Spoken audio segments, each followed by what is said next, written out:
catch. He's really been their best receiver. Buck 20.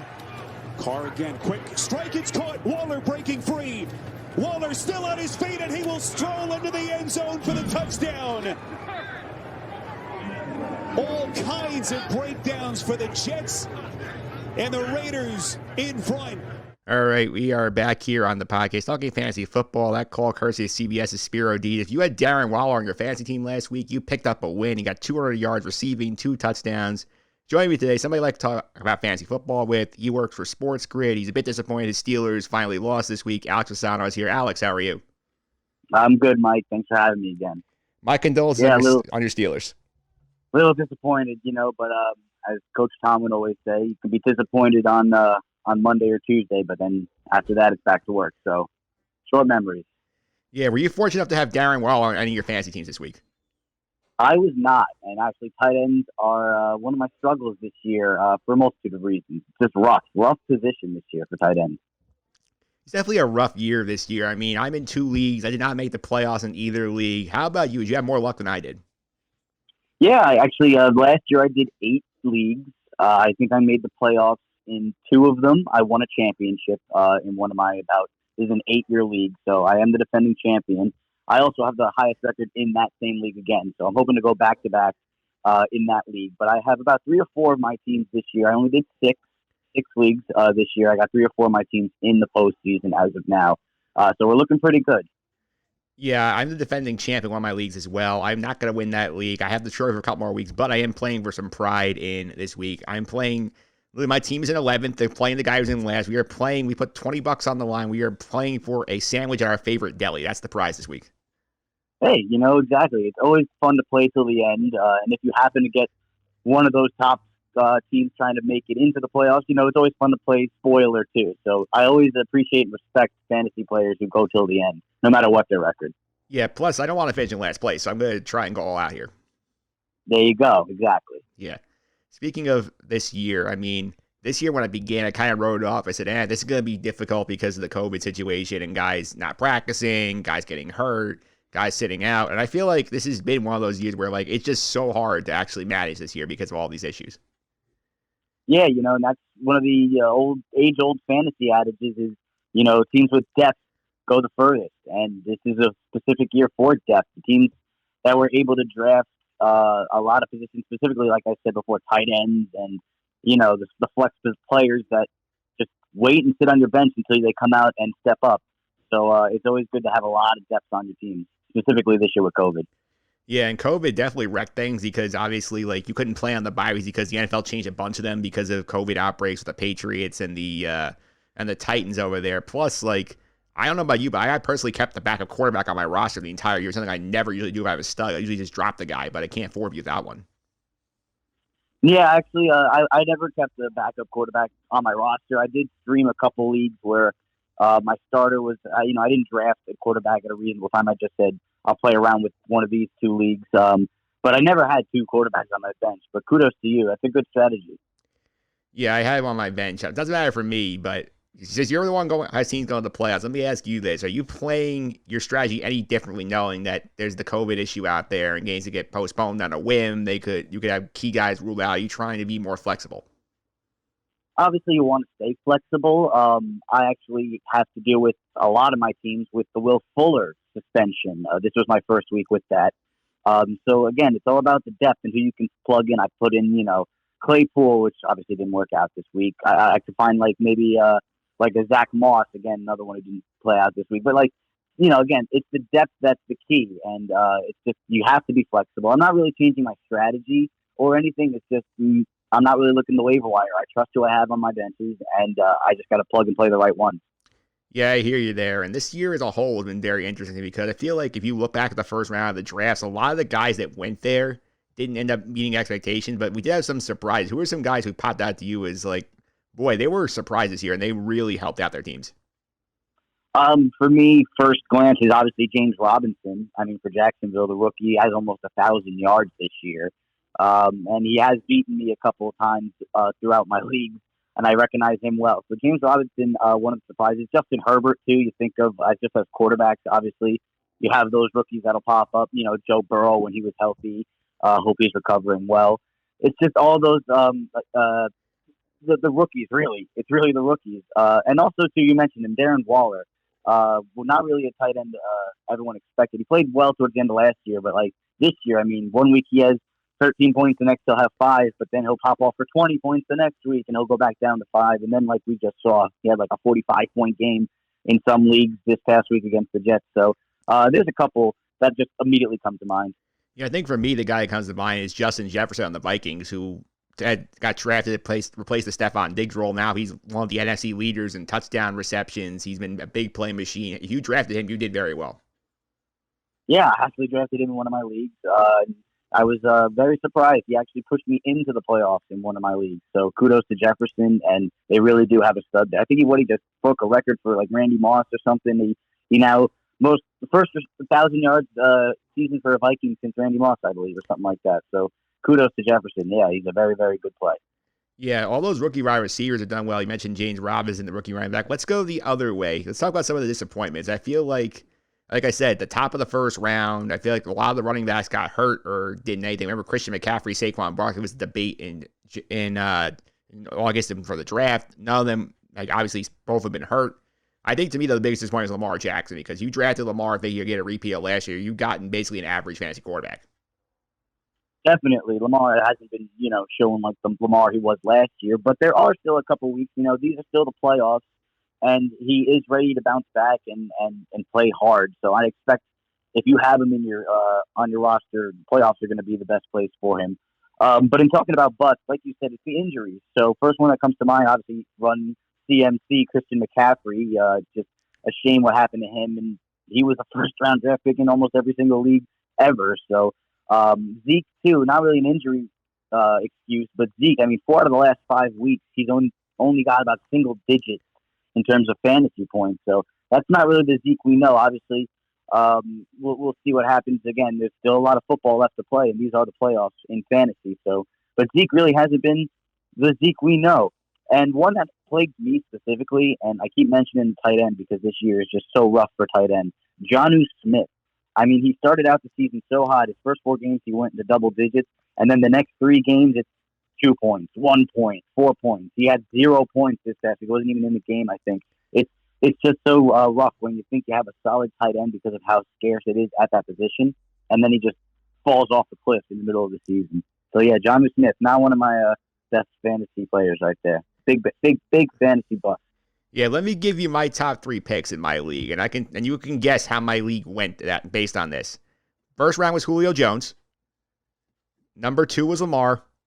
Number 3 was Kenny Golladay. You can guess how I'm doing in that league. Oh my gosh, that's very, very rough. I'm sorry to hear that, buddy. Yeah, plus I think the 4th round was like Le'Veon Bell. I mean, so what happened there too?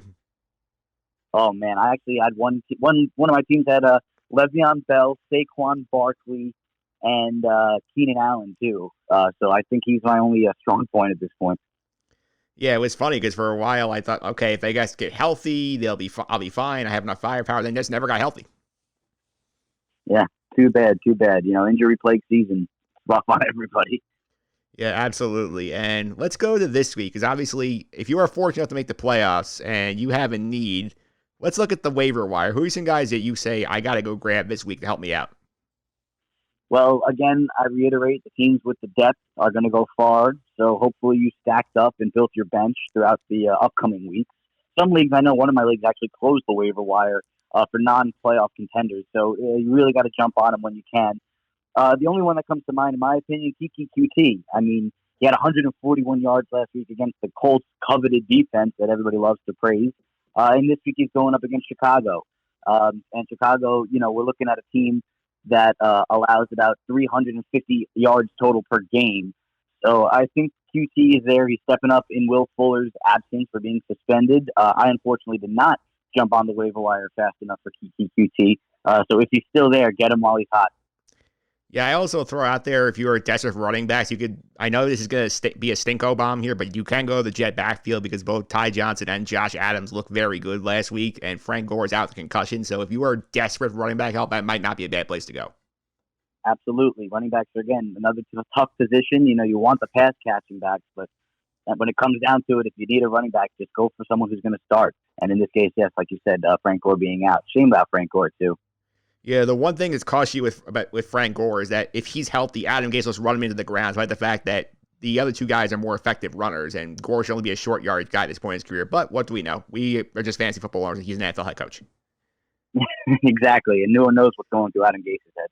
No one knows what's going on there. But let's also look at the quarterback position, because obviously if you've drafted a stud like Patrick Mahomes or Russell Wilson or Aaron Rodgers, you were like, hooray, we're in the playoffs. And I forgot Aaron Rodgers in the sleeper category, by the way, because I feel like he got underdrafted this year. What do you think about that? I actually got Rodgers in my league where I am the defending champion, so I was very happy with it. I trusted Rodgers, and he's leading me to a championship. Mr. Rogers' Neighborhood is the team name, so very happy with Rodgers. But if you're looking to stream a quarterback, I mean, what I'm looking at here, I guess Andy Dalton. He's playing against Cincinnati this week, a team that allows almost 400 total yards per game, and he's going to bounce back again. There's a lot of football left, and the Cowboys still think that there's a shot to win NFC East. It's still open to anybody. So Dalton definitely playing with a fire in him, and Phillip Rivers too. He got a big win against Houston this past week, and he's going up against Vegas in Vegas. But you know what? They're both playing for a wild card spot in the AFC, and I got to give my credit to Rivers. He's been playing well. With a great defense, nonetheless, in Indy. So I think Rivers is a good option as well. I love the revenge game factor for Andy Dalton, because obviously he's playing against his old team. They were quick to move on from him to get Joe Burrow there. The Bengal defense is bad. That could be a huge spot for him this week. Absolutely. Totally forgot to mention that. Good call. The revenge game. It's in Cincy, too. So he's going to be trying to do whatever he can to, and he knows that field.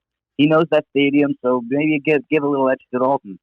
Yeah, I also throw out another sleeper here, because this team's been competitive, and this is a quarterback who's played well last 2 weeks. He's been on the wire. Mike Glennon at the Jags. They got some decent weapons down there. He played well against the Vikings. Over 280 yards, touchdown in there. Tennessee is a beatable opponent. We saw last week in Baker Mayfield. There were 4 touchdowns against him. So if you're on a quarterback bind, Mike Glenn's not a bad option. Yeah, definitely. It's a divisional game, too. So Jacksonville's going to do what they can to try and stop the Titans' playoff hopes. It'll definitely be a close one. Yeah, let's go to the defense, because obviously defenses, you're looking for matchups. And I think for me, obviously look at that Jet schedule, see who they're playing. If you can get the Seahawks off the wire, but it's not a bad one this week, who are some other ones you got your eyes on? One that immediately comes to mind is the defense that just shut down Russell Wilson in Seattle, and that's the Giants. They're playing Arizona this week, and Arizona coming off a loss against the Rams. Arizona's got their back against the wall, and I think Kyler Murray might still be injured. He's just, trying to play 30 as a kid. He wants to show that he can fight through it, but he just doesn't look the same. It's not the same team that we saw to start the season. And the Giants, I mean, hey, if Daniel Jones is out there, that's just a bonus, but that defense is unbelievable. If they play like that, like they did against Seattle, definitely going to put some points there. And Tennessee, unfortunately, you mentioned Mike Glennon as the quarterback to stream, but the Tennessee defense, they let Baker Mayfield run all over them, but they are playing, like I said, a divisional game.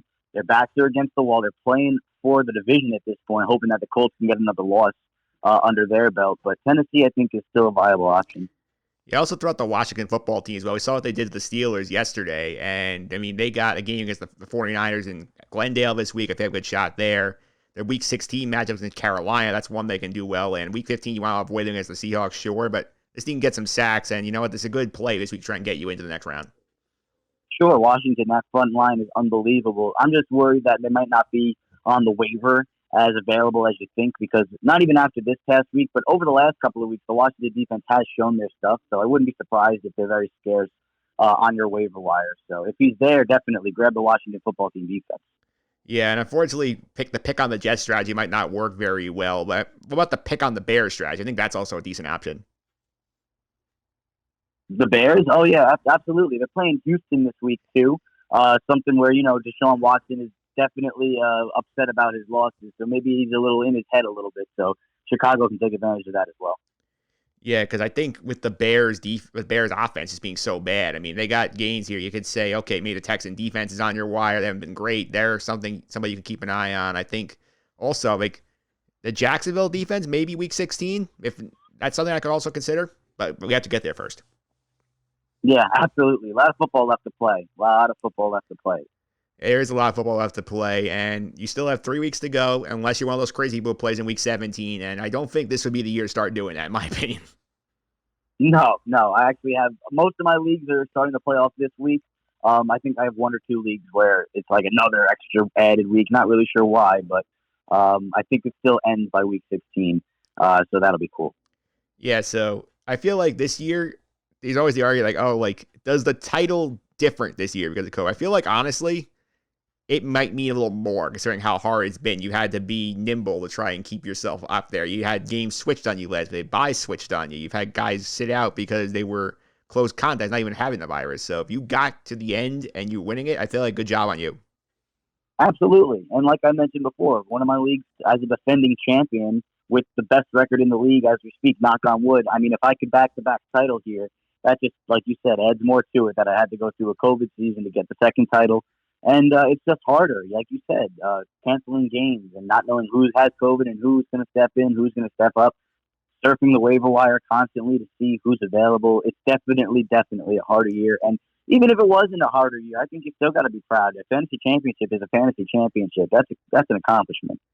Yeah, I've won 3 in my group of leagues over the past couple of years. I'm not going to have it this year, but I'm looking forward to next year being a bit more normal, where I don't have to worry about, as the commissioner, sitting here on Sunday morning say, hey guys, we might not play Pittsburgh, Baltimore this week, so give me backup options in case your guys can't play. Yeah, obviously we want to return to normalcy. Time will tell. Hopefully, like you said, it all goes back to the way it was, and we won't have to worry about this too long. Yeah, I think they're going to be fine next year because once they finish this season now, seems like they're going to power through, get to the end as fast, like whatever cost it may take them to just get there. They're going to be there next September, next August, the preseason. Vaccine should be widely distributed by then. So they look like they're going to have one bad year and then sort of be right back up where they started. Let's hope. We can only hope for a return to normalcy. We only can. Alex, thanks for all the time. I really appreciate it. Before I let you go, how can people follow on social media, keep up with some of the stuff you're doing over at SportsGrid? You can follow me on Twitter at Alex Fasano, Fazano. Follow us at SportsGrid. We're doing a lot of great stuff with FanDuel, and you can catch us. We're going to be on Sirius XM in about a month or so. Channel. Let me just make sure I have the correct channel for you here. Here, Mike. I just want to make sure I don't want to be giving away the wrong channel. It will be channel 204 on Sirius XM, January 7th. 2021. So catch us all the great content on SportsGrid Radio, and you can catch us on MSG Plus every weekday from 9:30 to 11. Yeah, it's definitely a lot of fun. Alex, thanks for all the time. I really appreciate it. Thank you, Mike. Always a pleasure.